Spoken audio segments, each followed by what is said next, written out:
नमस्कार। दैनिक पत्रपत्रिकाको संगालो कार्यक्रम अखबारमा स्वागत छ। साथमा छु म निर्मला ठकुराठी। आज मिति 2079 साल असोज महिनाको 13 गते बिहिबार, तदनुसार 2022 सेप्टेम्बर 29 तारिक, नेपाल सम्वत 1142।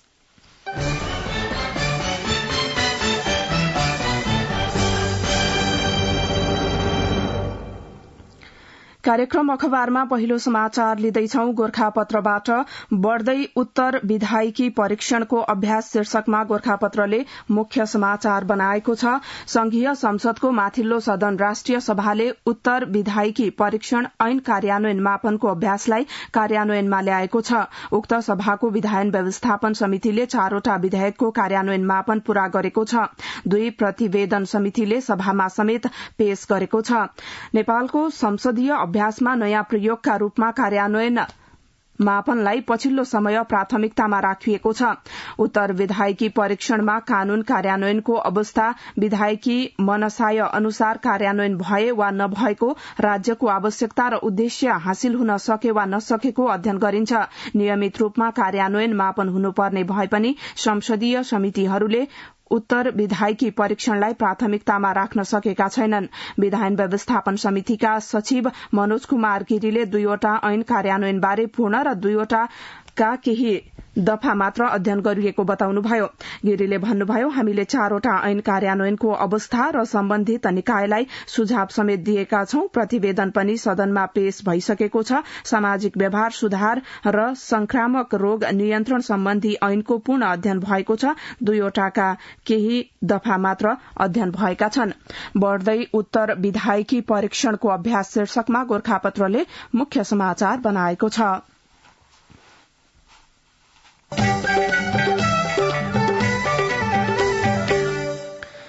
सरकारलाई समावेशी आयोगको सुझाव, सांसद मन्त्री सहित राज्यका प्रतिष्ठित र उच्च पदमा रहेका व्यक्तिका सन्ततिलाई आरक्षणको सुविधा नदिनु शीर्षकमा नयाँ पत्रिकाले मुख्य समाचार बनाएको छ। राष्ट्रिय समावेशी आयोगले आर्थिक रूपले सम्पन्न राज्यका प्रतिष्ठित र उच्च पदमा रहेका व्यक्ति र तिनका सन्ततिलाई आरक्षणको सुविधा नदिन सरकारलाई सिफारिश गरेको छ। मुलुकमा 14 वर्ष अघि लागू भएको आरक्षण सुविधाको दुरूपयोग बढ़ेको निष्कर्ष निकालेको आयोगले संघ र प्रदेशका सांसद भएका व्यक्ति, 1 वर्षभन्दा बढ़ी अवधि मन्त्री, राज्य मन्त्री, सहायक मन्त्री भएका आमा बाबुका सन्तानलाई आरक्षण सेवा अन्तर्गत सेवा प्रवेशमा निषेध गर्न संघीय मामिला तथा सामान्य प्रशासन मन्त्रालयलाई सिफारिश गरेको हो। आयोगले पति वा पत्नी मध्ये एकले वर्षमा 2 लाख भन्दा बढ़ी आयकर तिर्ने व्यवसायी, व्यापारी, उद्योगी वा डाक्टर, इन्जिनियर, वकिल जस्ता पेशेवर सेवा गर्ने बुबा आमाका सन्ततिलाई पनि आरक्षण नदिन भनेको छ। त्यस्तै पति वा पत्नी मध्ये 1 वा 2 संयुक्त राष्ट्र संघ लगायत अन्तर्राष्ट्रिय संघ संस्थामा रहेका सन्ततिलाई पनि आरक्षण निषेध गर्न सिफारिश गरेको छ। विदेशी आमा वा बाबुका नेपाली सन्तानलाई पनि आरक्षण नदिन भनिएको छ।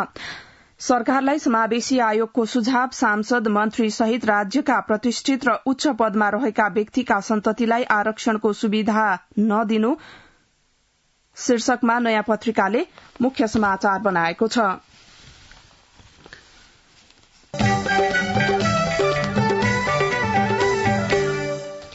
कांग्रेसमा असन्तुष्ट पक्षले संघर्ष जारी राख्ने यो शीर्षक हो कान्तिपुरको अग्रपृष्ठको।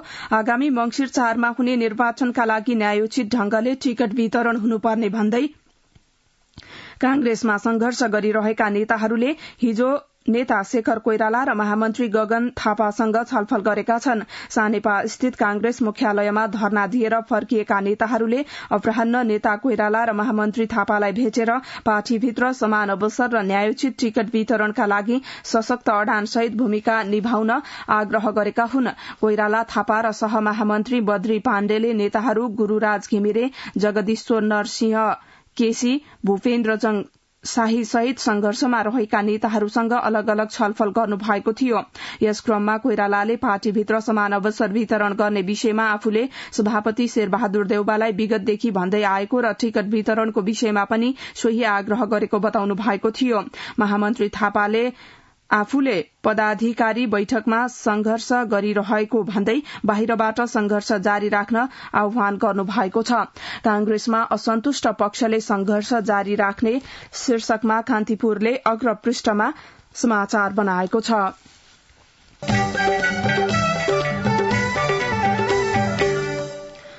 कार्यान्वयन हुँदै स्थानीय आर्थिक विकास कार्यक्रम शीर्षकमा गोरखापत्रले अग्रपृष्ठमा समाचार बनाएको छ। सबै स्थानीय तहमा नवप्रवर्तन र उद्यमशीलता विकास गर्ने उद्देश्य सहित सरकारले नवप्रवर्तन स्थानीय आर्थिक विकास एलईडी कार्यक्रमको कार्यान्वयन अन्तिम चरणमा पुर्याएको छ। संघीय मामिला तथा सामान्य प्रशासन मन्त्रालय मार्फत कार्यान्वयन हुने यस कार्यक्रमको कार्यविधि लगभग टुंगिने अवस्थामा पुगेको मन्त्रालय अन्तर्गतको स्थानीय तह क्षमता विकास महाशाखा प्रमुख बलराम रिजालले जानकारी दिनुभयो। विज्ञबाट समेत राय सुझाव लिएर कार्यविधि बनाएका छौं। उहाँले भन्नुभयो असोजसम्म यसको टुंगो लाग्छ। कार्यक्रम कार्यान्वयनका लागि अहिलेसम्म 60 भन्दा बढ़ी स्थानीय आर्थिक विकास सूचक मन्त्रालयले निर्धारण गरिसकेको छ। स्थानीय तहले प्रविष्ट गर्नुपर्ने ती आर्थिक सूचकका आधारमा उत्कृष्टलाई मन्त्रालयले अर्थ मन्त्रालयको समन्वयमा सशर्त अनुदान उपलब्ध गराउनेछ। कार्यान्वयन हुँदै स्थानीय आर्थिक विकास कार्यक्रम यो शीर्षक हो गोरखापत्रको अग्रपृष्ठको।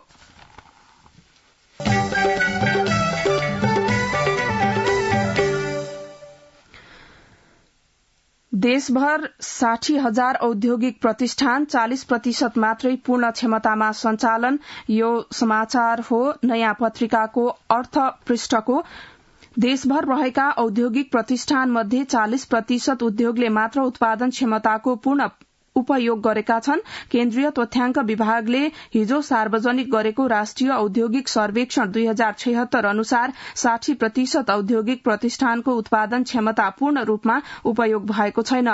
तथ्याङ्क विभागले खानी तथा उत्खनन औद्योगिक उत्पादन, विद्युत, ग्यास, वाफ तथा वातानुकूलित सेवा र पानीको आपूर्ति, ढल निकास, फोहोर व्यवस्थापन र त्यसको उपचारात्मक क्रियाकलाप गरी 4 क्षेत्रका औद्योगिक प्रतिष्ठानको सर्वेक्षण गरेको हो। सर्वेक्षण अवधिमा देशभर 60,185 उद्योग प्रतिष्ठान सञ्चालनमा रहेका छन्। तीमध्ये खानी तथा उत्खनन क्षेत्रमा 365, औद्योगिक उत्पादन क्षेत्रमा 56,611, विद्युत, ग्यास, बाफ तथा वातानुकूलित सेवा क्षेत्रमा 994 र पानीको आपूर्ति, ढल, फोहोर व्यवस्थापन क्षेत्रमा 2,224 उद्योग प्रतिष्ठान रहेका छन्। 10 भन्दा बढ़ी व्यक्ति संलग्न भएका उत्पादनशील औद्योगिक प्रतिष्ठानको संख्या 69 सालमा 4076 रहेकोमा उक्त संख्या 23% बढ़ेर यस सर्वेक्षणसम्म आइपुग्दा 5017 पुगेको देखिन्छ।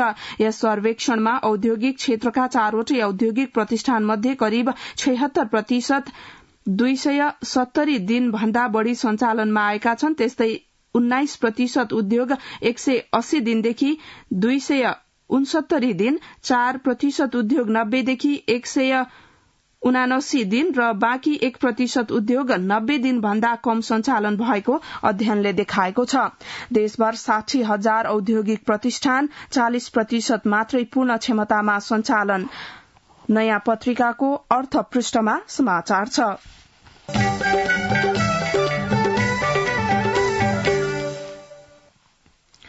2 वर्षदेखि थन्किएका विद्युतीय गाड़ी गुड्दै शीर्षकमा राजधानीले अग्रपृष्ठमा समाचार बनाएको छ। लुम्बिनीमा पर्यटकका लागि भनेर 2 वर्ष अघि ल्याइएका विद्युतीय बस बल्ल गुड्ने भएका छन्। लुम्बिनीमा आजदेखि विद्युतीय गाड़ी सञ्चालन तयारी गरिएको हो। यसअघि आगामी शनिबारदेखि विद्युतीय बस सञ्चालन गर्ने जनाइए पनि आजैदेखि ल्याउने तयारी छ। एशियाली विकास बैंक एडीबीले लुम्बिनी आउने पर्यटक घुमाउन विद्युतीय गाड़ी सहयोग गरेको थियो। एडीबीले किनिदिएको बस करिब 2 वर्षपछि सञ्चालनमा आउन लागेको हो। उसले 2 वर्ष अघि 5 बस र 14 ट्याक्सी अनुदान उपलब्ध गराएको थियो। 2 वर्षदेखि थन्किएका विद्युतीय गाड़ी गुड्दै शीर्षकमा राजधानीले अग्र पृष्ठमा समाचार बनाएको छ।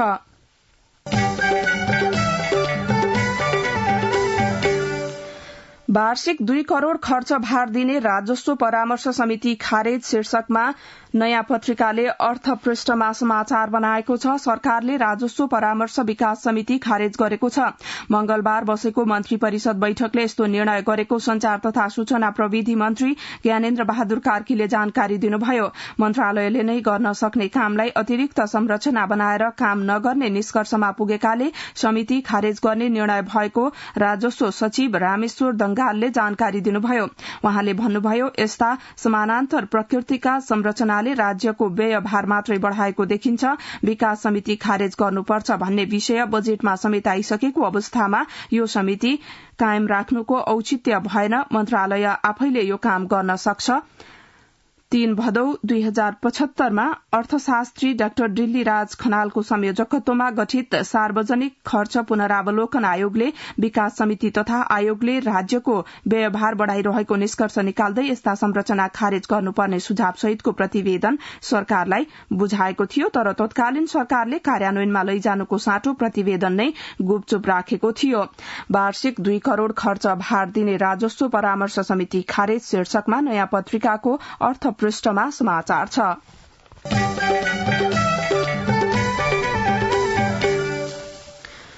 रक्सौल काठमाण्डु रेल ल्याउन 3 खर्ब 20 अर्ब शीर्षकमा कान्तिपुरको अग्र पृष्ठमा समाचार छ।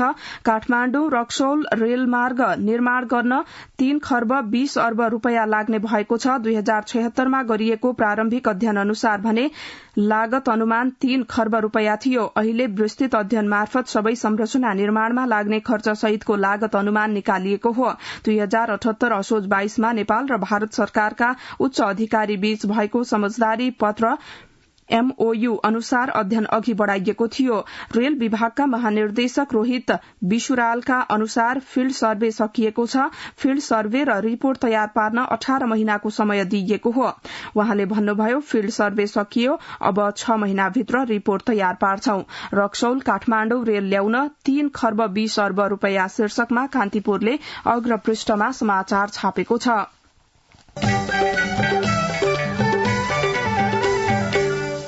रेडियो नेपालबाट कार्यक्रम अखबार सुन्दै हुनुहुन्छ। केही बेर विज्ञापन र सन्देश। सुरेश, के छ खबर? कहाँ छौ? मेरो सब ठिक छ यार, अफिसमा छु। अनि घर तयार भयो तिम्रो? घर त तयार भयो यार। अब घरमा इन्टरनेट, टेलिभिजन लाइन अनि टेलिफोन नम्बर पनि लिनु थियो।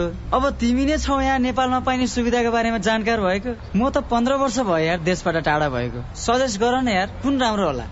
इन्टरनेट, टेलिभिजन लाइन र टेलिफोन सेवाका लागि हो भने आँखा चिम्लेर नेपाल टेलिकमको fibre to the home FTTH सेवा लिहाल। तिमीलाई चाहिएको सबै सुविधा नेपाल टेलिकममा पाउँछौ। ढुक्क भएर लिँदा हुन्छ। ल, गजब भएछ। मलाई चाहिएको सबै सुविधा एउटै फाइबरबाट पाउने भएपछि थ्यांक यू यार। थ्यांक यू मलाई भन्दा नेपाल टेलिकमलाई भन। जनतालाई निरन्तर सेवा दिँदै आएको छ। नेपाल टेलिकम, राष्ट्रको सञ्चार। अब बाँकी प्रसंग छोटकरीमा। नाङ्लोमा भरिन्छ लाइसेन्सको अनलाइन फारम शीर्षकमा गोर्खापत्रले अग्रपृष्ठमा समाचार बनाएको छ। सवारी चालक अनुमति पत्र, लाइसेन्स परीक्षाको फारम भर्न सेवाग्राहीले अनलाइनमै महिनौं लाइन बस्दा पनि सकिरहेका छैनन्। तर यातायात व्यवस्था कार्यालय एकान्त कुनाको प्रवेशद्वार अगाडि नाङ्लो पसल राख्नेले भने एकैछिनमा फारम भरिदिन्छन्। सेवा शुल्क मात्र 1000 रूपियाँ पर्छ। अनलाइन आवेदन कति बजेदेखि खुल्छ भन्ने नाङ्लो पसल राख्नेलाई थाहा हुन्छ। उनीहरूले भरेको फारम अनलाइनमा स्वीकृत हुन पनि समय लाग्दैन। तर सेवाग्राही आफैले भर्न भने महिनौं मुस्किल हुन्छ। आवेदन 24 घण्टा खुला भनिएको हुन्छ, तर रातिको 12-1 बजे भर्दा समेत सेवाग्राहीले फारम भर्न सकेका हुँदैनन्। यस्तैमा बागमती प्रदेशको यातायात व्यवस्था कार्यालय एकान्त कुनाले लाइसेन्सको नयाँ आवेदन 6 सम्मका लागि बन्द गरेको छ। सरुवा भएर आउने 15 जना कर्मचारी कार्यालयमा हाजिर नभएको र बाँकी रहेकाले काम गर्नुपर्ने भएकाले बन्द गरिएको एकान्त कुनाका कार्यालय प्रमुख राजकुमार कपालीले जानकारी दिनुभयो। नाङ्लोमा भरिन्छ लाइसेन्सको अनलाइन फारम शीर्षकमा गोर्खापत्रले अग्र पृष्ठमा खबर बनाएको छ। 6700 मिटर उचाइमा भेटियो स्की पर्वतारोही हिलारीको शव शीर्षकमा कान्तिपुरले अग्रपृष्ठमा समाचार बनाएको छ। विश्वको 8औं अग्लो हिमाल मनास्लुको आरोहण सकेर स्की गर्दै फर्किने क्रममा बेपत्ता भएकी चर्चित अमेरिकी पर्वतारोही हिलारी नेल्सन 2 दिनपछि मृत अवस्थामा फेला पर्नु भएको छ।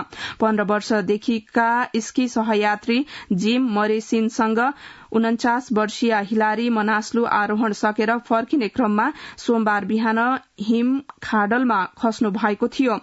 8163 मिटर उचाइ भएको मनास्लु हिमालको छुचुरोबाट ओर्लिँदा बेपत्ता हुनुभएकी हिलारीको शव लमजुङपट्टि दक्षिणतर्फ करिब 6700 मिटर आसपासमा फेला परेको उद्धारमा खटिएका पाइलट सुरेन्द्र पौडेलले बताउनुभयो। 6700 मिटर उचाइमा भेटियो स्की पर्वतारोही हिलारीको शव शीर्षकमा कान्तिपुरले अग्रपृष्ठमा खबर बनाएको छ। चराका आधा प्रजाति संकटमा शीर्षकमा नागरिकले खबर छापेको छ। पृथ्वीको वातावरणीय स्वास्थ्यको सूचक मानिने चराहरूको कुल प्रजातिको आधा जसो प्रजाति ह्रासोन्मुख रहेका र हरेक 8 प्रजाति मध्ये 1 प्रजाति विलुप्त हुने संघारमा रहेको देखिएको छ। विश्वका चराहरू बारे हरेक 4 वर्षमा प्रकाशित हुने स्टेट अफ बर्ड्स 2022 नामक अन्तर्राष्ट्रिय अध्ययन प्रतिवेदनका अनुसार कृषिको विस्तार, डढेलो प्राकृतिक संसाधनको दोहन, जलवायु परिवर्तन, वन विनाश लगायतका कारण यति ठूलो स्तरमा चराको प्रजातिले संकट बेहोर्नु परेको हो। चराका आधा प्रजाति संकटमा शीर्षकमा नागरिकले अग्रपृष्ठमा खबर छापेको छ। चाडबाड अगाडि विदेशीले 3 दशककै बढ़ी शीर्षकमा कारोबारले मुख्य समाचार बनाएको छ। रोजगारी खोज्दै विदेश जाने नेपाली श्रमिकको संख्या भदौमा हालसम्मकै उच्च देखिएको छ। वैदेशिक रोजगारीको इतिहासमा चालू आर्थिक वर्षको भदौ महिनामा 76,403 श्रमिकले वैदेशिक रोजगारीमा जान सरकारबाट श्रम स्वीकृति लिएका छन्। यो संख्या गत आर्थिक वर्षको मंगिरको तुलनामा 2049 बढ़ी हो। चाडबाड अगाडि विदेशीले 3 दशककै बढ़ी शीर्षकमा कारोबारले अग्रपृष्ठमा समाचार बनाएको छ। दुर्घटनामा एकै परिवारका 6 सहित 8 को मृत्यु शीर्षकमा अन्नपूर्णले समाचार बनाएको छ। जीव दुर्घटनामा एकै परिवारका 6 सहित 8 जनाको मृत्यु भएपछि सल्यानको कपुरकोट गाउँपालिका जलवाङ शोकमा डुबेको छ। बिहीबार गाउँपालिकाले समेत शोक घोषणा गर्दै कार्यालय बन्द गरेको छ। दशैंको दोस्रो दिन बुधबार राति आफन्तको बिहे भोज खाएर फर्किँदै गर्दा भएको सवारी दुर्घटनामा एकै गाउँका 8 जनाको मृत्यु भएको हो। दुर्घटनामा एकै परिवारका 6 सहित 8 को मृत्यु शीर्षकमा अन्नपूर्णले अग्रपृष्ठमा समाचार बनाएको छ। नेपाली मुद्रा ऐतिहासिक कमजोर शीर्षकमा कारोबारले अग्रपृष्ठमा समाचार बनाएको छ। नेपाली रूपैयाँ ऐतिहासिक रूपमा कमजोर भएको छ। नेपाल राष्ट्र बैंकले प्रकाशित गरेको विनिमय दर अनुसार आजका लागि 1 अमेरिकी डलर बराबर 131 रुपैयाँ 41 पैसा पुगेको छ। मंगलबार भन्दा केही सस्तो भएर बुधबार 1 अमेरिकी डलर बराबर 130 रुपैयाँ 84 पैसा भएकोमा मंगलबार 1 अमेरिकी डलर बराबर 130 रुपैयाँ 90 पैसा रहेको थियो। यसैगरी शुक्रबार 1 अमेरिकी डलर बराबर 129 रुपैयाँ 68 पैसा थियो भने त्यसपछि महँगो भएर शनिबार, आइतबार र सोमबार 1 डलरको 129 रुपैयाँ 89 पैसा पुगेको थियो। नेपाली मुद्रा ऐतिहासिक कमजोर शीर्षकमा कारोबारले अग्रपृष्ठमा समाचार छापेको छ।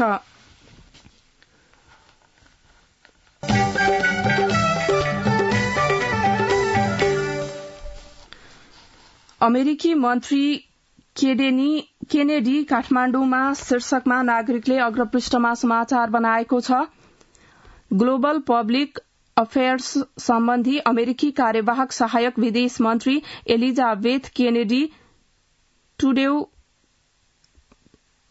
हिजो काठमाण्डु आइपुग्नु भएको छ। नेपाल सहित संयुक्त अरब इमिरेट्स, उज्बेकिस्तान र किर्गिस्तानको 12 दिन लामो भ्रमणमा निस्किनु भएकी उहाँ 2 दिन नेपालमा बिताउने कार्यक्रम रहेको अमेरिकी दूतावासले जनाएको छ। नेपाल बसाइका क्रममा उहाँले प्रजातन्त्रमा मिथ्या सूचना र मीडियाको भूमिकाबारे छलफल गर्नुहुनेछ। नेपालमा अमेरिकी विकास परियोजना मिलिनियम च्यालेन्ज कर्पोरेशन एमसीसी कार्यान्वयनका विषयमा चीनले मिथ्या सूचना फैलाएको आरोप लगाउँदै आएको अमेरिकाले त्यस्ता भ्रम चिर्नुपर्ने बताउँदै आएको छ। चीनले भने अमेरिकी आरोपको खण्डन गर्दै आएको छ। अमेरिकी मन्त्री केनेडी काठमाण्डु शीर्षकमा नागरिकले अग्रपृष्ठमा खबर बनाएको छ। खाद्य कम्पनीद्वारा खसी बोका बिक्री शुरू शीर्षकमा नयाँ पत्रिकाको अर्थ पृष्ठमा समाचार छ। सरकारी स्वामित्वको खाद्य व्यवस्था तथा व्यापार कम्पनी लिमिटेडले खसी बोका र च्याङ्ग्रा बिक्री शुरू गरेको छ। थापाथली स्थित प्रादेशिक कार्यालयबाट हिजो बिहानदेखि खसी बोक्रा बिक्री शुरू गरेको कम्पनीको खरिद तथा बिक्री विभाग प्रमुख भीम थापाले जानकारी दिनुभयो। कम्पनीले यस पटक 1800 खसी बोका बिक्रीका लागि राख्ने भएको छ। खाद्य कम्पनीद्वारा खसी बोका बिक्री शुरू शीर्षकमा नयाँ पत्रिकाको अर्थ पृष्ठमा समाचार छ।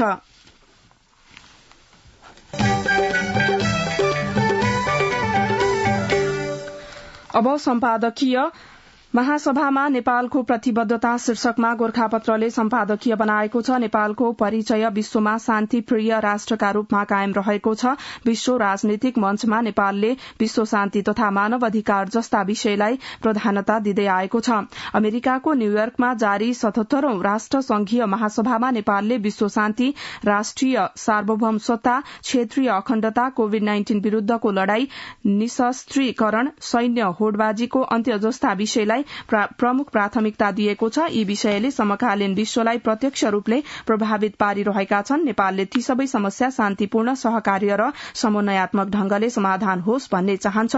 नेपालको राष्ट्रिय दृष्टिकोण मानव जातिको सर्वोपरि हितमा केन्द्रित छ। परराष्ट्र सचिव भरतराज पौड्यालले महासभामा नेपालको दृष्टिकोण स्पष्ट पार्नु भएको छ। महासभामा नेपालको प्रतिबद्धता शीर्षकमा गोरखापत्रले सम्पादकीय बनाएको छ। कार्कीलाई प्रधान न्यायाधीशकै सुविधाले निम्त्याउने अनर्थ शीर्षकमा कान्तिपुरले सम्पादकीय बनाएको छ। 6 महिनाभन्दा बढ़ी कायम मुकायम कामु प्रधान न्यायाधीश भएका व्यक्तिलाई प्रधान न्यायाधीश सरह सुविधा दिने भनी असोज 3 गते मन्त्री परिषदले गरेको निर्णय प्रथम दृष्टिमै खारेज योग्य छ। कामु प्रधान न्यायाधीश दीपक कुमार कार्कीलाई अवकाशपछि प्रधान न्यायाधीश सहित प्रधान न्यायाधीश सरह सुविधा दिन सरकारले गरेको यो निर्णय संसद निर्मित कानूनसित सोझै बाजिन्छ। यसै पनि राज्यकोषमा अनुचित भार पर्ने गरी मन्त्री परिषदले मनपरी सुविधा बाँड्न मिल्दैन। त्यसमाथि सर्वोच्च अदालतका न्यायमूर्तिका लागि त झनै मिल्दैन। कार्कीलाई प्रधान न्यायाधीशकै सुविधाले निम्त्याउने अनर्थ शीर्षकमा कान्तिपुरले सम्पादकीय बनाएको छ। व्यापार घाटा कम गर्ने उपाय शीर्षकमा नागरिकले सम्पादकीय बनाएको छ। स्थिर सरकार बनाऊ शीर्षकमा अन्नपूर्णले सम्पादकीय छापेको छ।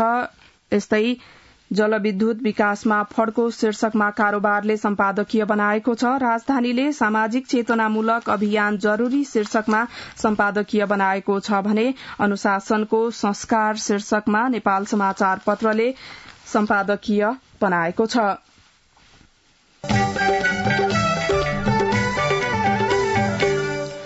कार्यक्रम अखबारको निर्धारित समय सकियो। यसपछि कार्यक्रम अन्तर संवाद सुन्न सक्नुहुनेछ।